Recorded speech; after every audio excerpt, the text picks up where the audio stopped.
Ciao mga kabeshi, so for today's video ay nagluto tayo ng minestra de lentique. Ayan. So nilagyan din natin ng pastina para mas yummy ang ating minestra. So kain po tayo, buon appetito.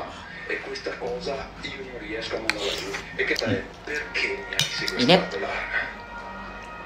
Un eccesso di esibizionismo costato un garage pieno di Ferrari, Porsche, Maserati, il sogno però che in questo caso il proprietario risultasse praticamente nulla tenente, ma è proprio grazie a quelle auto che sfoggiava con nonchalance che la guardia dei redditi quasi inesistenti dichiarati e il tenore di vita dell'uomo, originario di Foggia ma domiciliato a Lecco, coinvolto in vari procedimenti penali. Le indagini della guardia di Uber e una piena svolgersi in modalità differente. E questo periodo dell'anno aumenta e balta, la primavera è arrivata con le sue coincide con l'esplosione delle allergie, con i sopportabili sintomi del cosiddetto raffreddore da fieno, starnuti, occhi rossi, naso tappato che cola e in certi casi pure la tosse. In caso di rinite è possibile utilizzare dei prodotti nasali a base di cortisone.